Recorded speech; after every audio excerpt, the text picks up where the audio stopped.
We are on and popping. Shalom. Shalom. It's your brothers from the GMS Columbus, Ohio branch. Coming back again with another Friday class sit down. And before we begin, we're going to give all glory and praises to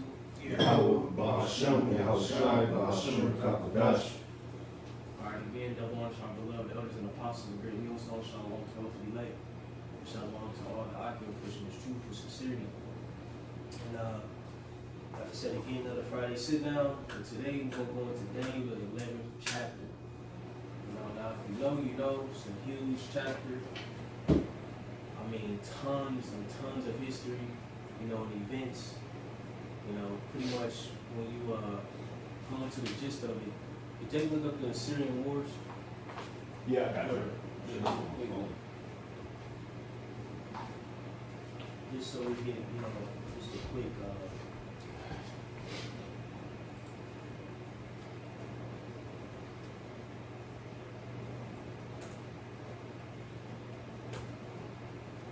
All right. Want me to start reading? What you got? The Syrian wars. What did it bring up? Let me see. Nothing yet. I got something on the Wikipedia says Syrian, right? Yeah. The Syrian Wars was a series of 6 wars between the Seleucid Empire and the Platonic Kingdom of Egypt, successor states to Alexander the Great's empire during the 3rd and 2nd century BC over the region that is called Syria, one of the few avenues into Egypt. You keep going, or? You see anything? Yeah, they mentioned the scriptures. These conflicts drained the material and manpower of both parties and led their destruction and conquest by Rome and Parthia, is how I pronounce it. They are briefly mentioned in the biblical books of the Maccabees. Right. Because ultimately when you dive into this chapter was already fulfilled. Daniel, the 11th chapter, dealing with these Syrian wars, all right? Between, like I said, the Ptolemaic kingdom and the Seleucid Empire, all right? But let's get Daniel 11, verse 1. And like I said, this may be a couple week class, a few week class, still figuring out through the spirit, because I want, you can go in depth. Really, each verse is a lesson, in itself. But through the spirit, I'm going to try my best to bridge things and, Lord's will throughout a period of time, if I do bridge things and shorten things up, try to go in depth on my own time, but we're just going to tackle this. A lot of it is really review, all right? But you got to tap into the history a little further to understand, the Syrian wars, the conflicts, so on and so forth, as we get further into the chapter, So, Jay got it. So Daniel 11, at the top it says, also I, in the first year of Darius the Mede, even I stood to confirm and to strengthen him. Right, so now, again, we understand that this Darius, all right, speaking of Astyages, all right, in secular history, all right, we read about, real quick, as Jake just picked that Bell and the Dragon, first chapter. All right, and pretty much, when you deal with Astyages, okay, he was the king of the Medes, all right, firstly, all right, and then, his successor, which would be his grandson, Cyrus the Great, ultimately conquered, him, through rebellion and the Babylonian Empire as well, okay, but in that, Cyrus set him up over the province or the realm of Babylon at that time, okay? This is Bell and the Dragon, the first verse. And the king Astyages was gathered to his fathers, and Cyrus of Persia received his kingdom. Right, he received it. All right, so he pretty much inherited back what he gave. You see, you got it, bro. Verse 2. Verse 2. And real quick, Salaki, I'll try my best to bridge it, but I just got it, bro. Just a little bit. All right. Just a little bit. Real quick, can Jake go on Wikipedia and type in. Kill motherfucker. Your phone's over there.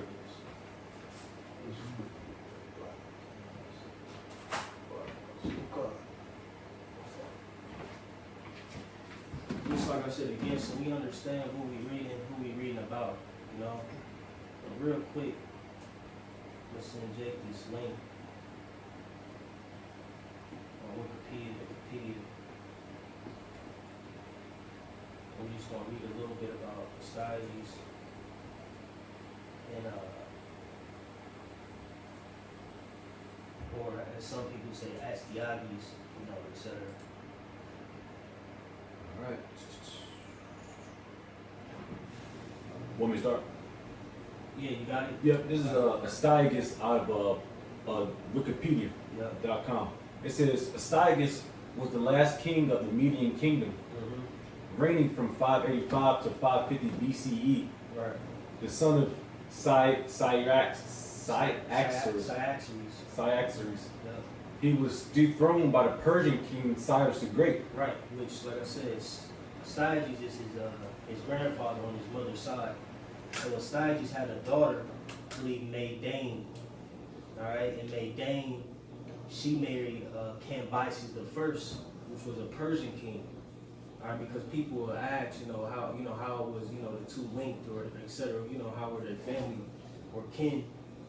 All right, and it's pretty much through the marriage of his daughter Maydane and Cambyses the First.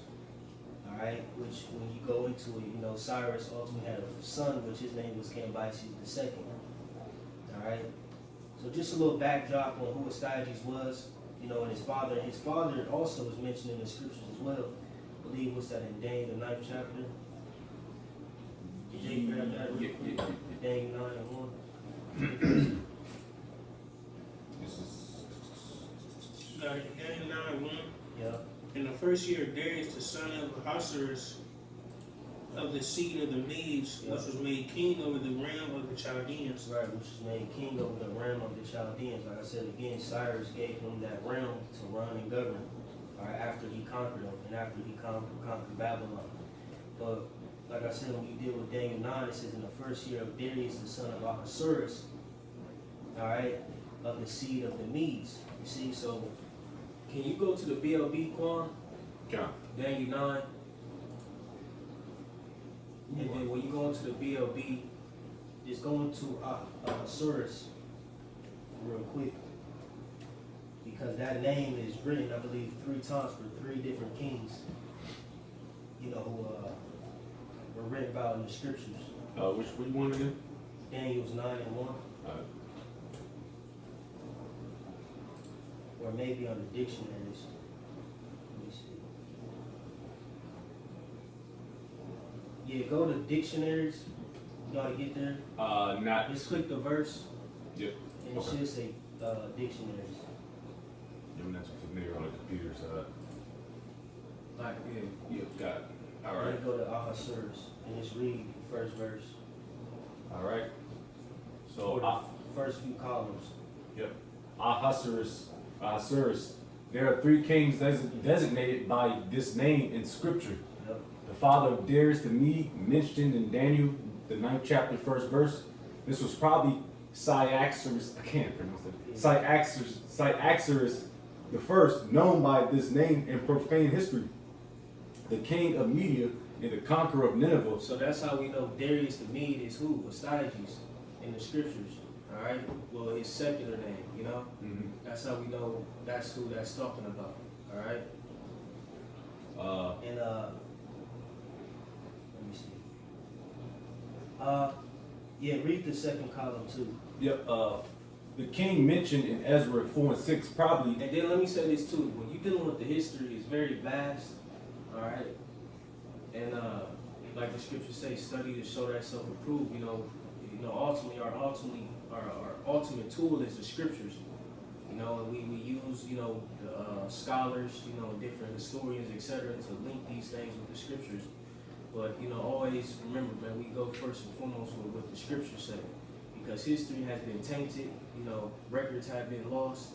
So it's a lot of you know, things that we have to bridge and, you know, piece together to the best of our ability, and what the Heavenly Father, via Yahweh Shai, has allowed us to use and gain throughout the years, you know. Just want to throw that out there for the viewers. But you got it, the second column. Second column, Ahasuerus. The king mentioned in Ezra 4:6, probably the Cambyses of profane history, the son of and successor of Cyrus around BC 529. Wow. And that's pretty much it. Then we did the third column All right. later, so just keep that as a little bookmark or something. Gotcha. But just a little backdrop on, you know, Darius the Mede, all right, his father, his lineage, his daughter, you know, which, like I said, play a role as well concerning, you know, the birth of Cyrus the Great, all right. But now we establish who this Darius is, you know, where we're at, all right. And pretty much we're in the, you know, the beginning stages and years of the Medo-Persian Empire when Daniel received his vision, all right, which, like I said, again, these visions already played out in prophecy, okay? But you got it in verse 2. Well, Dan, Yeah. Daniel 11 verse 2, it says, "And now will I show thee the truth. Behold, there shall stand up yet 3 kings in Persia, and the fourth shall be far richer than they all. And by his strength, through his riches, he shall stir up all against the realm of Grecia." Right, like it says, "And now will I show thee the truth. Behold, there shall stand up yet 3 kings in Persia," right? And the 3 kings is going into Cambyses, the second, which is the son of Darius, Salakia, the son of Cyrus the Great, Bardia, which is also the son of Cyrus the Great, and Darius the Great, all right? And Lord's will, we just get a brief history on those 3 men. And then going into the fourth one, we're going into Xerxes, all right? Which also was noted and written as Ahasuerus in the scriptures as well. But real quick, just get a quick Wikipedia on these 3 men, Lord willing. And we're going to start with Cambyses. Say, they want, you know how to spell it? It may mention it. But, Yeah, it may mention, that's why I'm trying to look. But I could just spell it for you real quick. Alright. Cambyses, Cambyses, the second.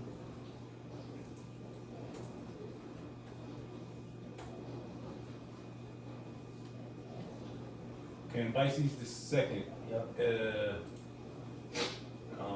second, Old Persian, Roman, was the second king of kings of the Achaemenid Empire, reigning 530 to 522 BCE. Right, that's just another name for the Medo-Persian Empire. More common name, so to speak. You got it started. He was the son of the successor to Cyrus the Great, 550 to 530 BC. His mother was Cassandain. His relatively brief reign was marked by his conquest of North Africa, notably Egypt, which he took by defeating Pharaoh Psamtik III, 526 to 525 BC, at the Battle of Pelusium. In 525 BC, after his victory in Egypt, he expanded the empire's holdings in Africa by taking Cyrenaica, the coastal region of eastern Libya, in the spring of 522 BC. Cambyses had to leave Egypt hastily to put down a revolt in Persia. Right, so this is the son, all right, of Cyrus the Great. All right, and through the spirit, real quick, let's get a brief history on Cyrus to his father, just so the Cyrus was mentioned in the scriptures a few times. All right, I believe in Ezra a few times, and I think can Jake get Isaiah the 44th chapter? And that's a common name too, correct? Well, Is it Cyrus or is it Darius? Darius. Darius is the common name. Yeah, Darius is another common name. Which Darius the Great is mentioned in the scriptures too, and we'll get that as well a little later. But we get Isaiah the 44th chapter, the last verse. Isaiah 40. Oh, I'm sorry. Let's take you, Sean. Isaiah 44, 28. That staff of Cyrus he is my shepherd and shall perform all my pleasure, even saying to Jerusalem, I shall be built into a temple, thy foundation shall be laid. Right, so you know, when we deal with Cyrus, like I said again, you know, this the king of the Persian Empire. You know, he came up in rank. You know, first rebelling against his grandfather, you know, Astyages. You know, but ultimately Cyrus was ordained, you know, to give the decree to begin the rebuilding of the temple. All right, and see, this was Isaiah. This was way before Cyrus even, you know, hit the scene. You know, he was prophetically, you know, the one who was going to allow us to rebuild in the temple. All right, you know, you can get the first verse of the next chapter, little one. It's Isaiah 45:1. It says, thus saith Yahweh to his anointed, to Cyrus, whose right hand I have holden, to subdue nations before him, and I will Right, loose. and don't get, you know, for the viewers, of course, brothers know, Jacob get tripped up on him being called the anointed. Pretty much he was, you know, ordained for this task. I got a precept for you. The Lord was, you know, dealing with him, you know what I'm saying, prophetically to accomplish, you know, what he needed to accomplish, you know, concerning prophecy. I got a quick one for you. Yeah. This is Romans chapter 13 at the top. It says, let every soul be subject unto the higher powers, for there is no power but of the Most High. The powers that be are ordained of the Most High. Yeah, Brian, water, beautiful precept. Like you said, the powers that be are ordained to the Most High. Can you get that Proverbs 21 as well? The first verse. This is Proverbs And can you hold Ezra 1? 21. Ezra 1. This is Proverbs 21 at the top. The king's heart is in the hand of the Lord, as the rivers of water. He turneth it whithersoever he will. Right, so he stirred up, you know, the mind of Cyrus, you know, and gave the decree and allowed, you know, those who were exiled to Babylon, you know, to go back to Jerusalem and rebuild. All right? But Jacob, get that Ezra 1. So Ezra 1 at the top, it You says, finished that 45? Nah, it says, back to Isaiah 45, in the middle of it says, and I will loose the loins of kings to open before him the two lead gates, and the gates that shall not be shut. Right, like I said, you know, the Heavenly Father was dealing with, you know. He allowed this, you know, this heathen man to come up in the ranks and power. You know, like I said, ultimately for prophecy's sake, to start, you know, the rebuilding of the temple that was destroyed by the Babylonians under the rule of Nebuchadnezzar. But you got the, Ezra 1 at the top. Now in the first year of Cyrus, king of Persia, that the word of the Lord by the mouth of Jeremiah might be fulfilled. Yahweh stirred up the spirit of Cyrus, king of Persia, that he made a proclamation throughout all his kingdom, and put it also in writing, saying, thus saith Cyrus, king of Persia, Yahweh God of heaven hath given me all the kingdoms of the earth, and he hath charged me to build him an house at Jerusalem, which is in Judah. Who is there among you all of his people? His power be with him, and let him go up to Jerusalem, which is in Judah, and build the house of Yahweh, God of Israel. He is the power which is in Jerusalem. And whosoever remaineth in any place where he sojourneth, let the men of his place help him with silver and with gold and with goods and with beasts, beside the free will offering of the house of the Most High that is in Jerusalem. right, so like I said again, you know, Cyrus, he played a pivotal role, you know, in the rebuilding of the temple, you know. And you could just stop there. Well, I may tap back into it, but that's pretty much the premise. Real quick, matter of fact, jump to verse 7. What, Ezra? Ezra 1 and verse 7 says, also Cyrus the king brought forth the vessels of the house of the Lord, which Nebuchadnezzar had brought forth of Jerusalem, and had put them in the house of his God. And then Slakia, jump to the second chapter, the first 2 verses. Ezra 2 at the top says, now these are the children of the province that went up out of the captivity of those which had been carried away, whom Nebuchadnezzar, the king of Babylon, had carried away unto Babylon. and came again unto Jerusalem and Judah, every one unto his city, which came in Zerubbabel, Jeshua, Nehemiah, Sariah, Reliah, Mordecai, Bilshan, Mispar, Bigvai, Rehum, Baanah, the number of the men of the people of Israel. Right, these are mighty men, man, who began, to go back to the city, all right, to rebuild, But that's the point of that. And Jake still got that Yep. Yes, sir. that Cyrus the Great Wikipedia, which ultimately he's, Cyrus the Second. I believe he's named after his grandfather as well, All right. if I'm not mistaken. Back at it. Cyrus II of Persia, 600 to 530 BC, commonly known as Cyrus the Great, was the founder of the Achaemenid. Did we already read that? Nah, Oh, it's the yeah, same, pretty much. Yeah.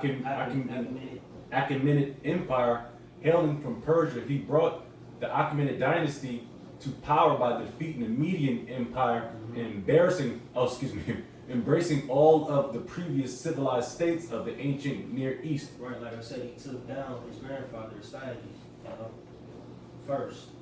He got it.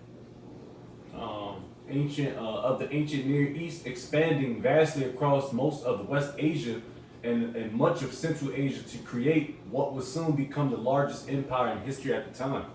The Achaemenid Empire's greatest territorial extent was achieved under Darius the Great, whose rule stretched from southeast Europe in the west to the Indus Valley in the east. Right, and see, that's, with that, like you said, they expanded Darius the Great, then you deal with, how the Greeks got involved, with this conflict as well. Like I said, in that Daniel 11, talking about the fourth king, he stirred up the spirit of the Grecians, roughly paraphrasing. And the acts of Darius. I just got the map. I'm just gonna. Yeah, that's the spirit, because I was gonna find that joint. Yeah, cool. So it's empire kind Yeah, so it was a large Right. empire, very huge, man. of. Yeah, motherfucker, Man, huge. that's fuck is huge. Darius the Great, Crazy. he forwarded the kingdom as well in his reign, which he had a controversial, way he got into power, but he tapped into some of that as well. But let me see.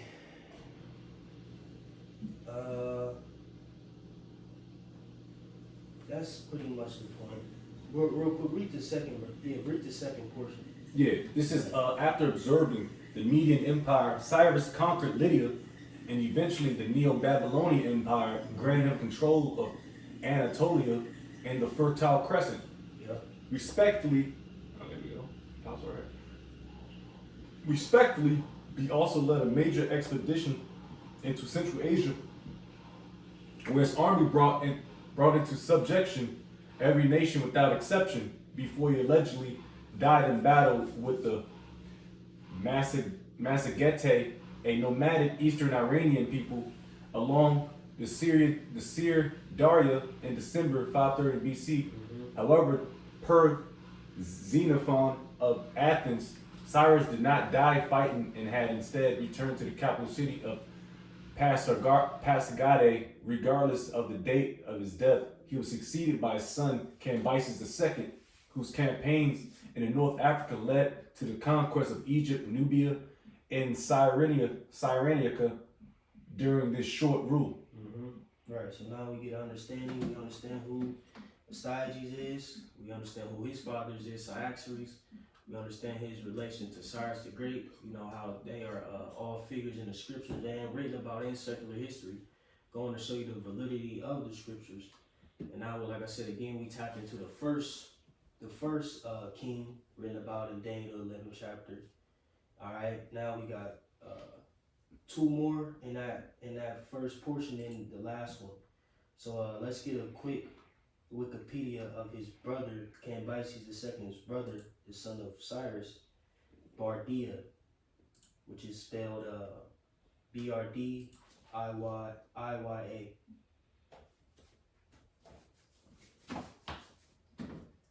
Which, another name for him is Smerdis.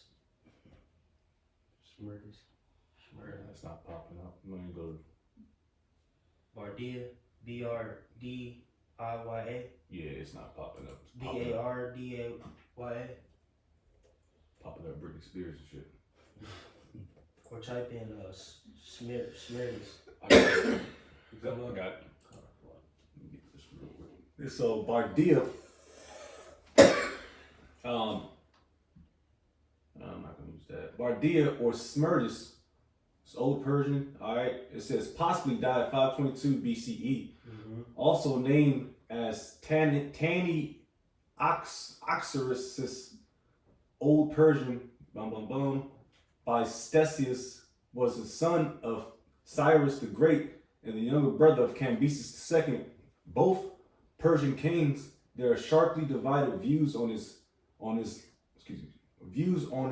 Bardia either ruled the Achaemenid Empire for a few months in 522 BCE, or was impersonated by a magus called Guamata, Yep. whose name is given by these damn names. Yeah. Ctesias. So like, I just looked at word magus. It just pretty much goes into a priest. Yeah, You know what I'm saying? My fault. Come. Yeah, it is. I like Wikipedia. Yeah. They still rolling. Yeah. I thought them niggas wanted money and shit. You can donate $5. Yeah. Nigga.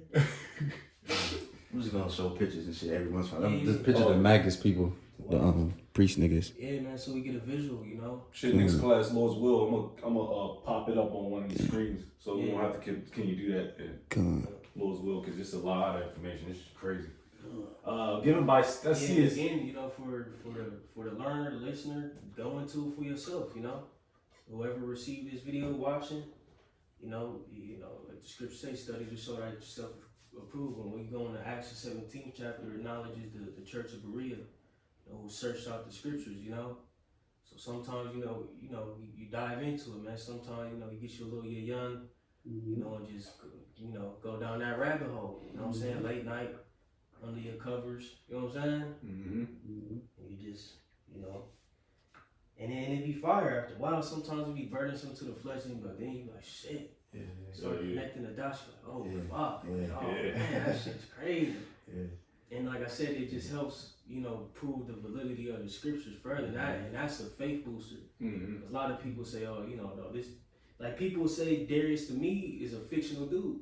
You know what I'm saying? But you see how we just linked them to Astyages, which his father, Ahasuerus, was mentioned in the scriptures as well as Cyaxares, So who was that Darius? It was Astyages. See? But that's why some scriptures when they was talking about they was talking about the Messiah. It says they sought diligently seeking who this is. So brothers in the ancient world, man, they getting different scriptures, putting it together, going to that rabbit hole. Oh shit, connecting the dots. Right. Like just think about like how we connect Yahweh Shai to the Passover, to the scapegoat, to the temple. Yeah.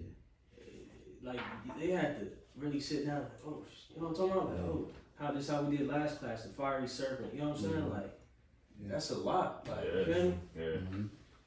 It's just never ending. Some brothers have got that gift, but honestly, like the bro always say, to go into this deep dive in history, which I already did a lesson on, is about just focusing on prophecy, but we still gotta cross our T's and dot our I's. You know what I mean? Because you just focus on the four kingdoms, and that kind of pretty much sums it all up. And then you got the revival of the Roman Empire. That's pretty much it. I mean, not it, but Daniel and Revelations is what it's talking about, man. Right. And it's a lot of history there. Because like, to be honest, we're satiated with what we know in God, just having the faith. You know what I'm saying? So it's like, we tap into these things, I wouldn't say that are outside the scriptures, but in a different portion of the scriptures. But to be honest, Jake be satiated with just knowing the names. You know what I'm saying? And being believers. Yeah. But for edification's sake, etc. Being prophets, being teachers. It's just what we gotta do. We gotta sacrifice our time and energy, and preach to the choir, man. That's right. Priest of the church. But it's some more than that. It's like one more last portion. Yep. Person by Mag is called Guamado, which Mag is like the bro said, goes into priest, whose name is given by Stesius as these bitch ass names. Spin dates. The dates. I can't read the date. Ancient Greek until he was toppled by Darius the Great. Right. You know, so Bardea, the brother of Cambyses, the second son of Cyrus. You know, once Cambyses died, I believe, did we read all the way through with Cambyses? I think we didn't get to his death. I believe he died from a fleshly infection. You know, he succumbed to, and his brother Bardea was, you know, came up in his stead. All right. So, you know, now we got a brief history on these, you know, these few men. All right, like I said, the first king will be Cambyses the second is Bardea, and now we can grab a brief overview of the third king, which is Darius the Great. All right. Real quick, listen, Cambyses. Mm-hmm. Yeah, like you said, you know, he pretty much got a thigh wound and then he got sickness from that. And died 3 weeks later. That's con. Yeah, I like this. Hey, Lil Willin, I ain't gonna lie. When I think when a brother be on the Wikipedia, I think 2 brothers should be on it. So like, one brother can read, and the other one can like look up the other little small things. You know what I'm saying? Just to add, you know, points. I'm over this sweating. Yep. Alright, so I got you. Real quick, Salaki, Cambyses is written about in the scriptures as well. And real quick, Jake, if you that Ezra 4. Alright, because we already know that Cyrus gave a decree to rebuild the temple. Alright, but we understand that the process of the temple wasn't completed until I believe Darius the Great.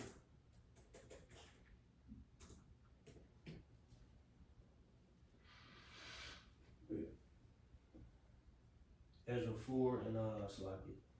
What's it? I think you could start at like 4. Yeah, 4.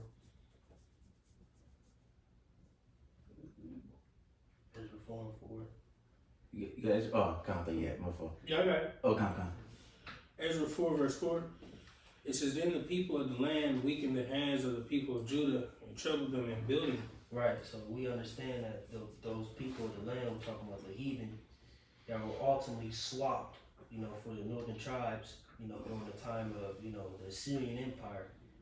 Right, they took the northern tribes captives and, you know, put heathens in their lands. And you got it, bro.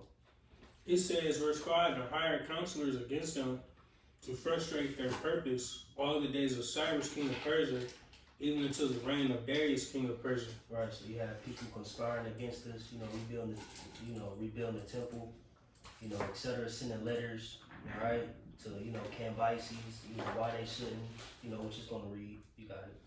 It says, "And in the reign of Ahasuerus," Which is talking about Cambyses, like we went into the definition of Ahasuerus in the dictionary, you know, it's notably for three men, Cyaxares, Cambyses, and Xerxes. But you got it, bro. it says, "In the reign And of in this context, it's speaking of who would be the one after Cyrus the Great, which would be Cambyses. You got it. in the reign of Ahasuerus, in the beginning of his reign, wrote they unto him an accusation against the inhabitants of Jerusalem, Judah and Jerusalem. Mm-hmm. And in the days of Artaxerxes, wrote Bishlam, Mithridath, Tabeel, and the rest of their companions unto Artaxerxes, king of Persia. Mm-hmm. And the writing of the letter was written in the Syrian tongue and interpreted in the Syrian tongue." That's the point. The Lord will could tap into some of this history as well, but I may do that in another video on my own. But cool, come. Now we can jump into Darius the Great, Alright. the third king in the 11th chapter, 2nd verse. This is Darius the Great. 550 to 46 BCE, Mm-hmm. commonly known as Darius the Great, was the third king of kings of the Achaemenid You see, Empire. it ties right into it. Spoke of the three kings, you know, in the Daniel 11th chapter. What you got it, bro? It says, empire reigning from 522 BCE until his death in 486 BCE. He ruled the empire at its territorial peak when it included much of West Asia, parts of the Balkans, Thrace, Macedonia, and Paeonia, and the Caucasus, most of the Black Sea's coastal regions, Central Asia, the Indus Valley, in the Far East, and portions of the North Africa and Northeast Africa, including Egypt. These niggas, bro, this shit is crazy. Think of the vastness of this empire and how, you know, it forwarded through time. Yeah. You know, these dudes, hey, it's mighty deal right here. You know what I'm saying? These damn Elamites and Japhites, you know, because, you know, the Medes stem from Japheth. You know, the Persians at that time stem from Elam, you know.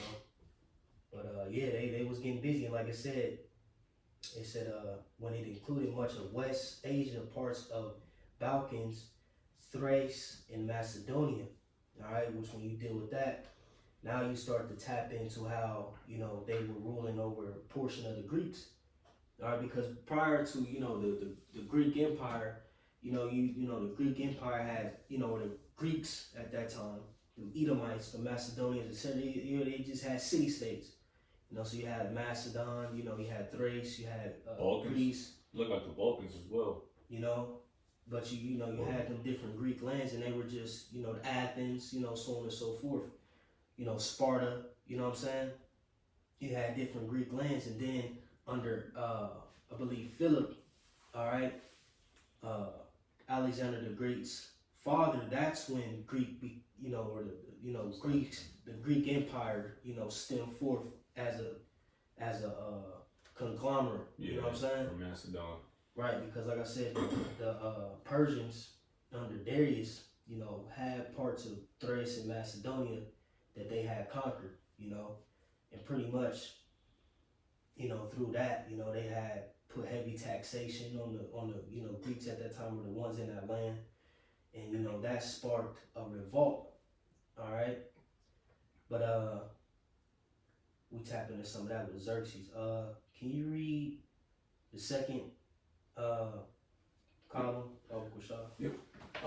Back at it, including Egypt, Eastern Libya, and coastal Sudan, Darius ascended the throne after overthrowing the Achaemenid monarch Bardia or Smerdis, who he claimed was in fact an impostor named Wamata.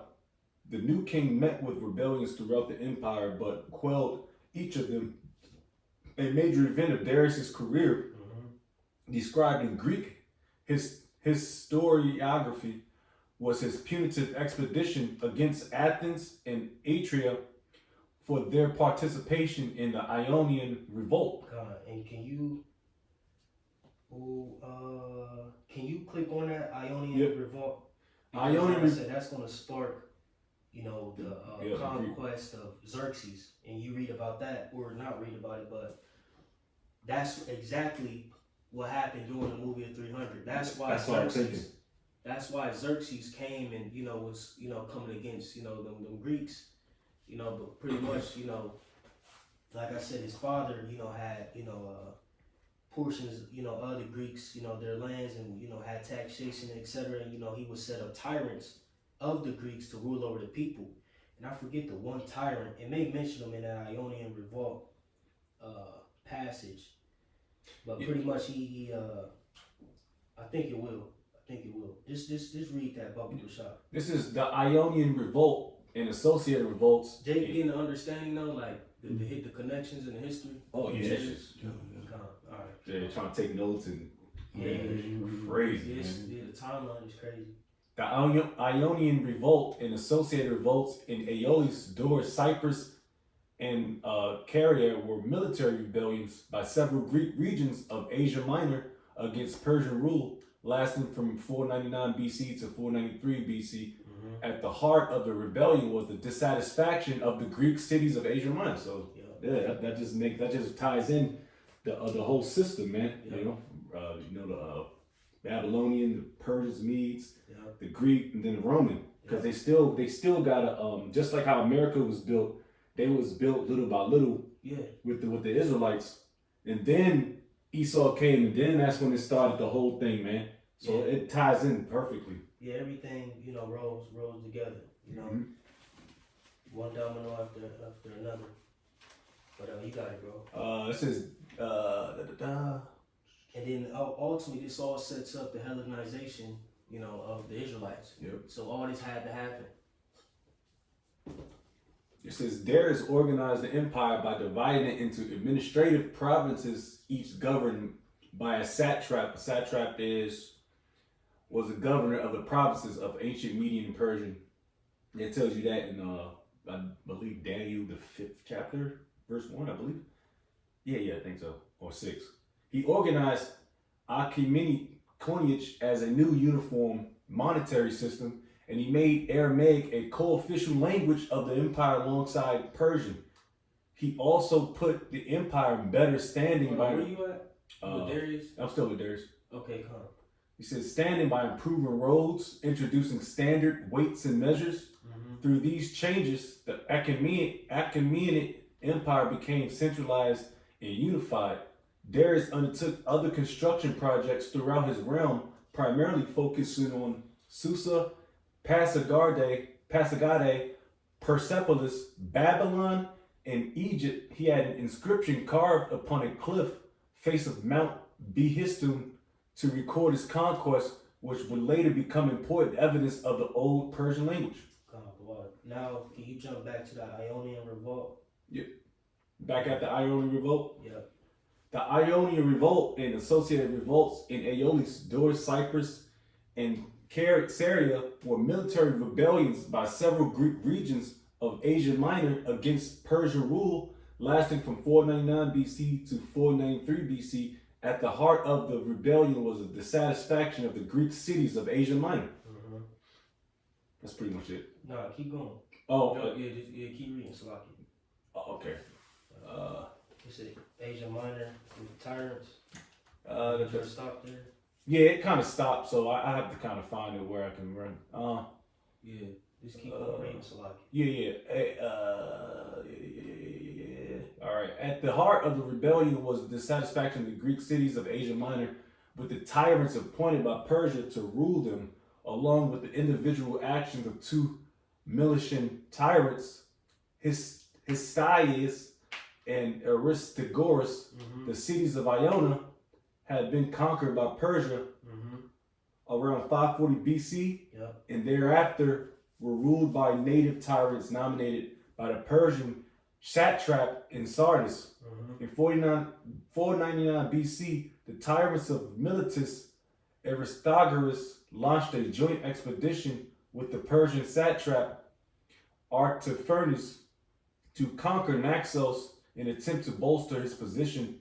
The mission was a debacle, and sensing his imminent removal as tyrant, Aristogoras chose to incite the whole of Iona into rebellion against the Persian king Darius the Great. Right, so this man, Aristogoras, like you said, he launched a joint expedition with the Persian satrap Artaphernes to conquer Naxos. All right, and pretty much Naxos, like I said, is a Greek island belonging to the Cyclades Islands group. All right, so pretty much he devised the plan to conquer this land, and it didn't go well. So once they figured out all that, like I said, the mission was a debacle. And sensing his immediate removal as tyrant, so he knew, he was like, man, fuck, I done fucked up, I'm about to lose my rank, my position. I'm gonna just say fuck it. And like it says Aristogoras chose to incite the whole of Ionia into rebellion against the Persian king Darius the Great. So the Ionian revolt stemmed forth, you see, and like I said, that rolls into what's going to happen with Xerxes. So if you can, read the second column, Babu Bashar, if you don't mind. All right, in 498 BC, Supported by troops from Athens and Eritrea, the Ionians marched on captured and burnt Sardis. However, on their return journey to Ionia, they were followed by Persian troops and decisively beaten at the Battle of Ephesus. Ephesus took place in 498 BC between Persian and Greek forces. All right. This campaign was the only offensive action by the Ionians, who subsequently went on the defensive. The Persians responded in 497 BC with three-pronged attack aimed at recapturing the outlying areas of the rebellion, but the spread of the revolt to Caria or Syria meant that the largest army under Darius relocated there. That's probably a misspell. Yeah, That's a misspell. While initially campaigning successfully in Caria, this army was annihilated in an ambush at the Battle of Pedasus. This battle had started a stalemate for the rest of 496 BC to 495 BC. Want me to keep going? Yeah, Baba for sure. Yeah, by 494 BC, the Persian army and navy had regrouped, and they made straight for the epicenter of the rebellion at Miletus. The Ionian fleet sought to defend Miletus by sea, but was decisively beaten at the Battle of Lade after the defection of the Samos in Greek island in the eastern Aegean Sea. Since Miletus was then besieged, captured, and its population was brought under Persian rule, where man, double defeat back again. All right. This double defeat effectively ended the revolt, and the Carians surrendered to the Persian as a rule. The Persians spent 493 BC reducing the cities along the west coast that still held out against them before finally imposing a peace settlement on Iona, which was generally considered to be both just and fair. I do have to make a quick point. Yeah. Because that's when you said like the Medes and they took over parts of Europe, so to speak. All right. Was it Europa? Either or. This how you know history shows you the campaign about the Medes, all right, which are the Japhetic people, man. So that shows you that, you know what I mean? It just shows you. Yeah, where they were. Yeah, where they were. In the time, in past time, that takes hundreds of years to move a whole group out of a land. Yeah. All right. But one more. Yep. The Ionian revolt. Where I'm at. The Ionian revolt constituted the first major conflict between Greece and the Persian Empire. That's where I wanted to get. Yeah. So, like I said, the Ionian revolt constituted the first major conflict between Greece and the Persian Empire. Now, Quan, hold that. And can you read that Daniel 11 and 2 one more time? Yep. Daniel 11 verse 2. It says, "And now will I show thee the truth. Behold, there shall stand up yet 3 kings in Persia, and the 4th shall be far richer than they all by his strength. Through his riches he shall stir up all against the realm of Grecia." Right. See, so now we understand where this conflict between the Greeks and the Rome, or so like the Greeks and the Persians, stem from. The Ionian revolt ultimately. All right. Now you can finish that out, Quan, and then we're gonna get some history on Xerxes. All right. Did we read anything on Darius? I think we did. We did. Yeah, The Ionian revolt constituted the first major conflict between Greece and the Persian Empire, and as such represents the first phase of the Greco-Persian Wars. Yep. Which series of conflicts between the Achaemenid Empire and Greek city-states that started in 499 BC and lasted until 449 BC. Although Asia Minor had been brought back into the Persian fold, Darius vowed to punish Athens and Eritrea for their support of the revolt. Right. See, this was stirred up Darius to go further in the Greeks and try to wage war on them because of those who showed support to Ionia and the other portions of those who revolted against them. But you got it.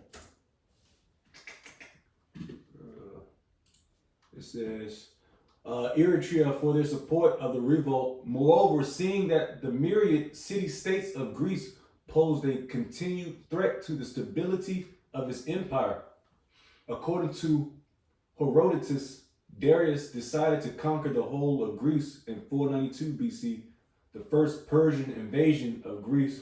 The next phase of the Greco-Persian Wars began as a direct consequence of the Ionian Revolt. You see, so now, now Darius on that bullshit. Now he's like, all right, I'm about to try to take over all of Greece. You know what I'm saying? And then real quick, look up the death of Darius the Great, because that's going to play a pivotal role as well. Because, like I said again, all this stuff is stirring in the pot for Xerxes.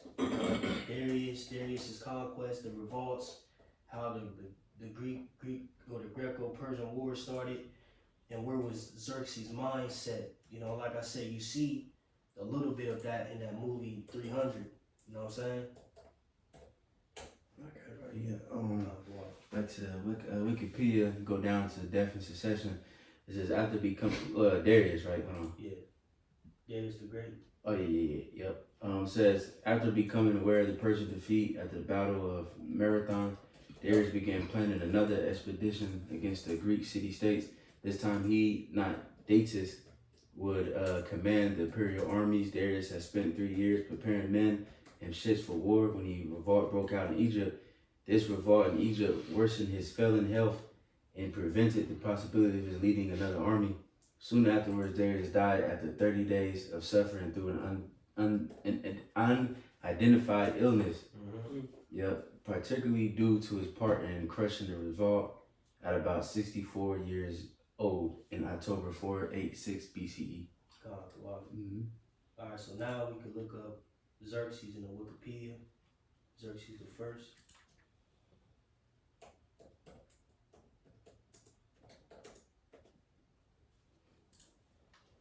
All right, this is Xerxes, 518 to 465 BC, commonly known as Xerxes the Great, was a Persian ruler. And just so you know, he ain't look like that nigga in the movie, man. Yeah. That's the spirit. I was just about to say that. I'm gonna show a Yeah. picture of Smack. yeah, bald headed and shit.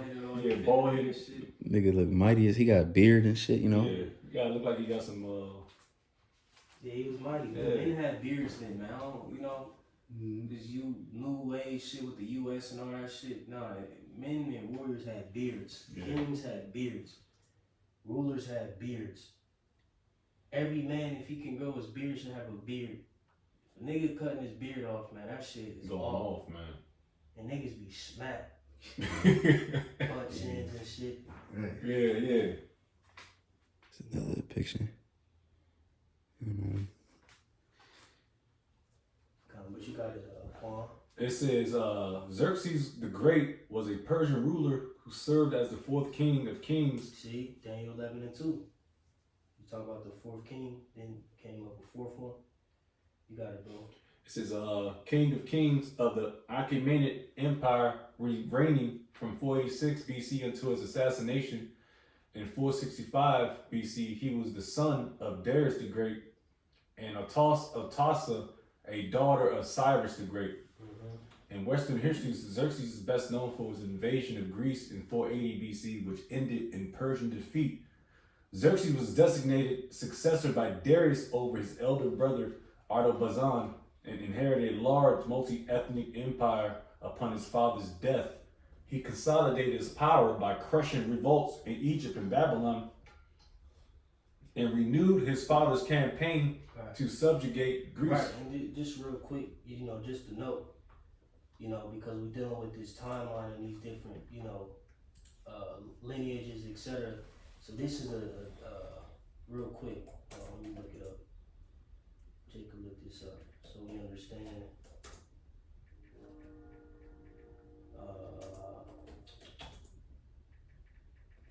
Or the let me see. So Jacob see,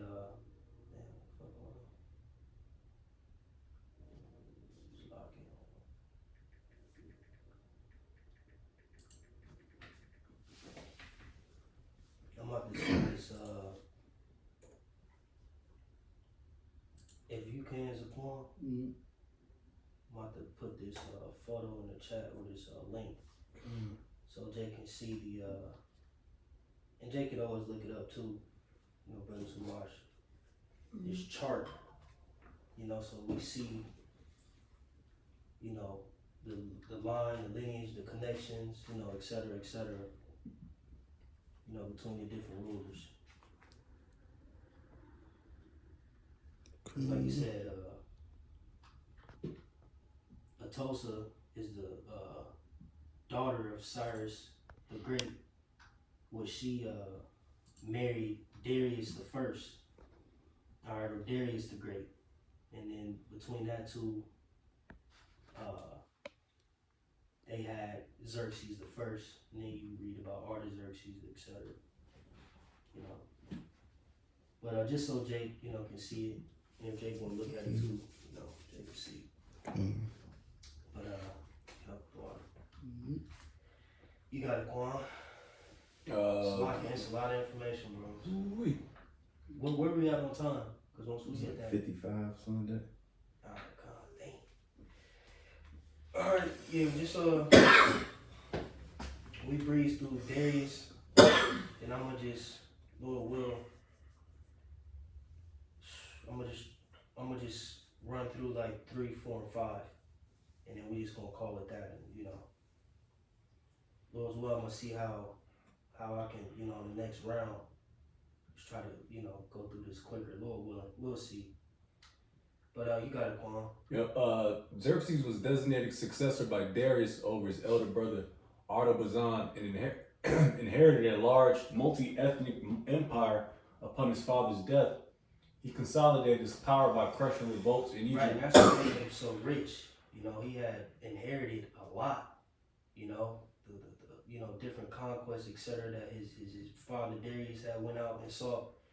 You know, he inherited a lot. You know, that's why when they depicted him in that 300, he was rich as shit. Mm-hmm. You know what I'm saying? And he really was. He was rich. You got it, bro. It says upon his father's death, he consolidated his power by crushing revolts in Egypt and Babylon, and renewed his father's campaign to subjugate Greece and punish Athens and its allies for their inheritance in the Ionian interference in the Ionian revolt in 480 BC. Right. So like you said, it says and renewed his father's campaign to subjugate Greece and punish Athens and its allies for their interference in the Ionian revolt. So like I said, this was Xerxes' whole mission. Like it said, and by his strength through his riches, he shall stir up all against the realm of Grecia. You know, so he went and, you know, followed after his father's footsteps in a pursuit to take down Athens, you know. Continue that campaign. Right, and see then, you know, now you see how the Greeks and the Persians war started, and then, you know, that ultimately leads down to your mans in them, you know. Mm-hmm. Freaky dude. But you got it, bro. Oh, man. In 480 BC, Xerxes personally led a large army and crossed the Hellespont in Europe. He achieved victories at Thermopylae and Artemisium. Thermopylae and Artemisium before capturing and like I said, bro, it's just so much. You could go into these wars and, you know, all these sub wars, and man, it's just never ending slack it. Oh yeah. But you got it, bro. It says capturing and raising Athens, and his forces gained control of mainland Greece north of the Isthmus of Corinth until their defeat at the Battle of Salamis. Fearing that the Greeks might trap him in Europe, Xerxes retreated with the greater part of his army back to Asia, leaving behind Mardonius to continue his campaign. Mardonius was defeated at Plataea the following year, effectively ending the Persian invasion. Mm-hmm.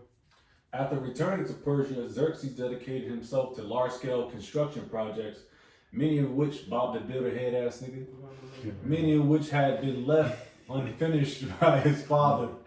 He oversaw the completion of the Gate of All Nations, the Apadana and the Tashara at Persepolis, and continued the construction of the palace of Darius at Susa. He also maintained the royal road built by his father in 465 BC.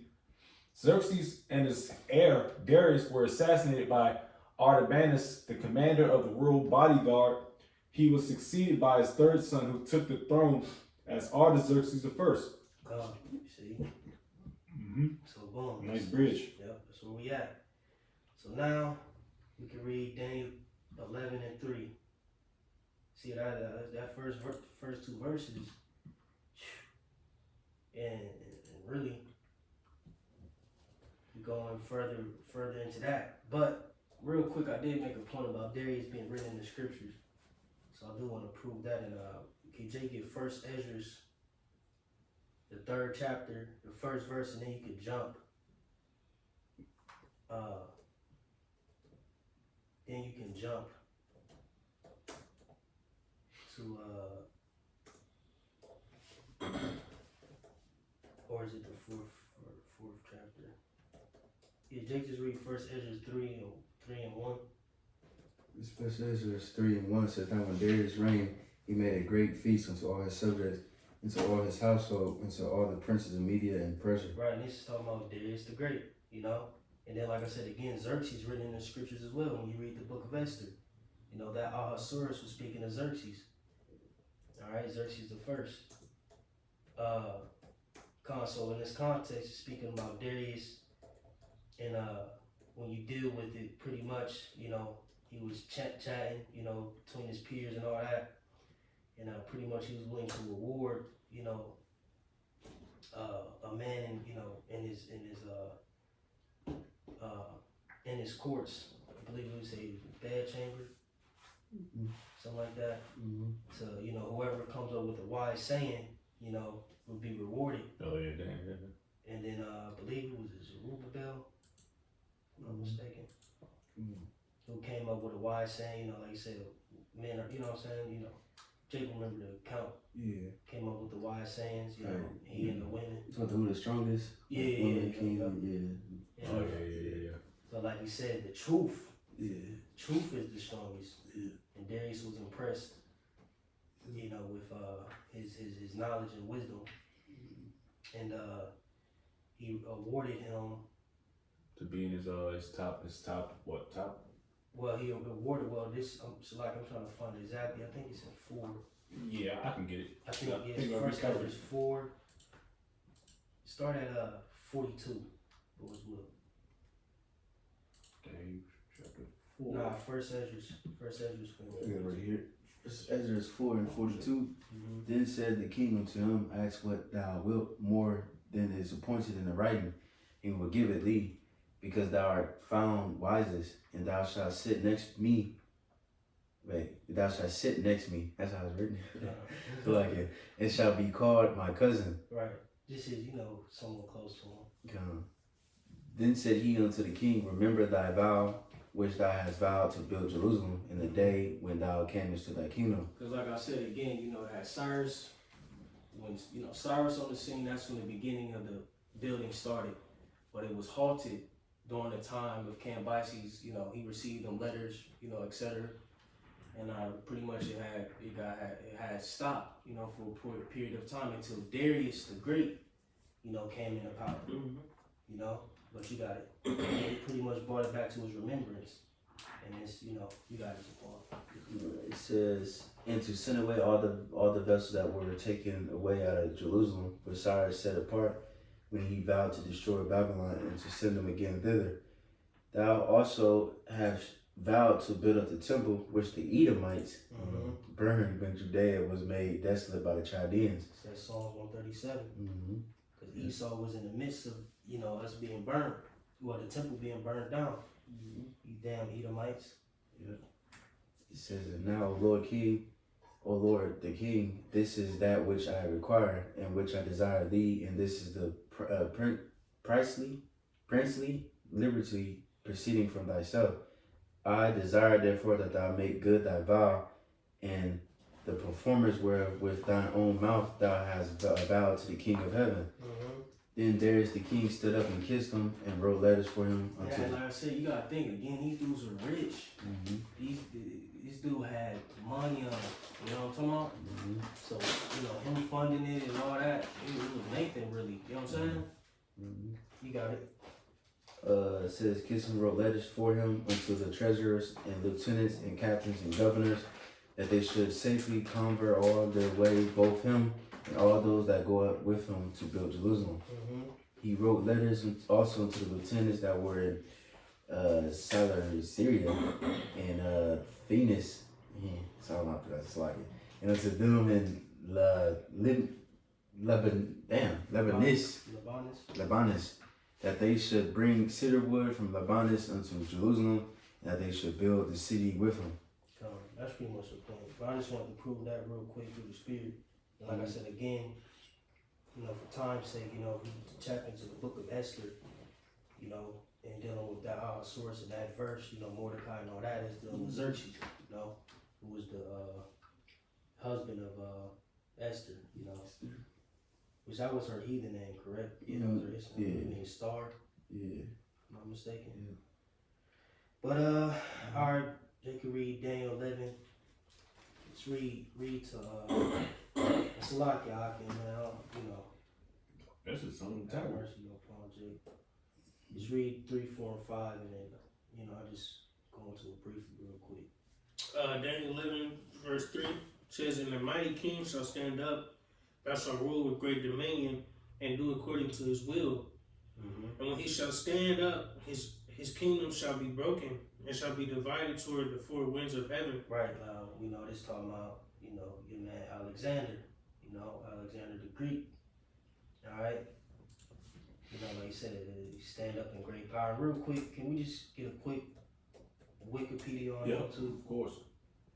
Because like I said, you know, you had the Greco-Persian Wars. Alright? Alright, this is Alexander the Great. You guys should be familiar with this guy. Yep. With his Mo. Alexander III of Macedon, 356 BC to 323 BC, most commonly known as Alexander the Great, was a king of the ancient Greek kingdom of Macedon. He succeeded his father, Philip II, to the throne in 336 BC. Right, we read about him in First Maccabees. We ain't got to get it.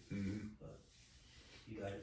BC at the age of 20 and spent most of his ruling years conducting a lengthy military campaign throughout Western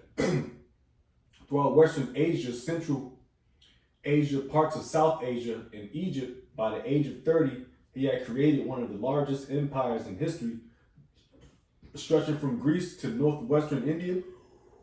He was undefeated in battle and is widely considered to be one of the history's greatest and most successful military commanders. Fine, you know. So like I said, you know, there's that mighty king, alright, that stood up. Alright, you get that 4th verse in Daniel 11. Daniel 11:4 says, "And when he shall stand up, and his kingdom shall be broken, and shall be divided toward the four winds of heaven, and not to his posterity." Right. If you know, he said his kingdom was broken, going into, you know, him dying early, you know, disease. And like it said, it shall be divided toward the four winds of heaven. You know, you already know the names: Ptolemy, Seleucus, Cassander, and Lysimachus. All right, and like I said, and not to his posterity, which go into his descendants. You know, he didn't have a son or, you know, of course not a daughter to inherit, you know, his kingdom, so he gave it to his contemporaries. You know, you got it. It says, "Nor according to his dominion which he ruled, for his kingdom shall be plucked up, even for others beside those. And the king of the south shall be strong, and one of his princes, and he shall be strong above him and have dominion. His dominion shall be a great dominion." Right, so, you know, dealing with the 5th verse, you know, that's pretty much tapping into, believe Ptolemy. All right, he, like I said, he, like I said, and the king of the south shall be strong, which is going into the Ptolemaic dynasty beginning, all right, which, you know, Ptolemy, he ruled in Egypt, all right? And that's, And like it said, and he shall be strong above, it says, and he shall be strong above him and have dominion. His dominion shall be a great dominion. Alright? And shit, pretty much,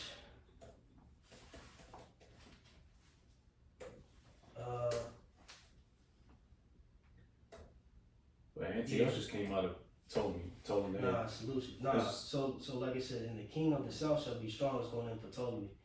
And Okay. one of his princes is going into the Seleucus dynasty. Okay. Yeah. It said one of his princes, and he shall be strong above him and have dominion. His dominion shall be a great dominion.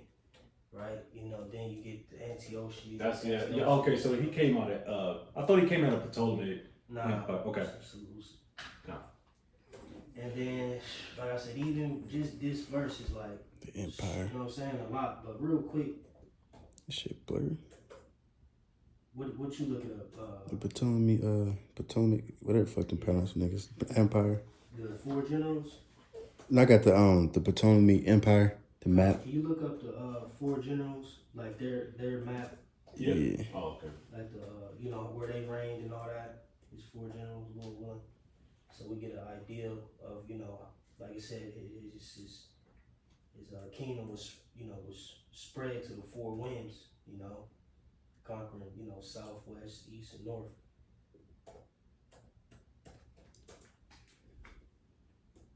Hold on. Oh, this shit blurry, man. Damn. How you got the picture right here.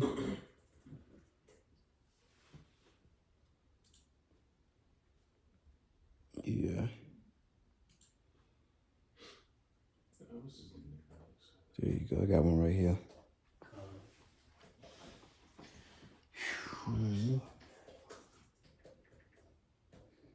Greek Empire Division. God damn. Yeah, it was going crazy. Damn, you might. Pretty much you had the four generals: Cassander, Ptolemy, Licinius, Cassander reigned in Macedonia / Greece, Ptolemy Egypt, Seleucia parts of Asia, Babylon and Persia, and Licinius Thrace and Asia Minor. You find a picture? Yeah. Yeah, that's right. Who's south? Yeah. Ptolemy. Oh, Ptolemy. King of the South. And Seleucia. They said King of the North, right? Yeah, Oh, okay. I believe. Yeah, but Lord's will we stop there through the time, and Lord's will probably continue at the 5th verse with a little bit more information, and then just move down the line, Lord willing, But Jake satisfied, Jake good. Where we at on time? Just like an hour, 11. All right, well, that's the first portion of it. That's the basis of it. The origins, so to speak.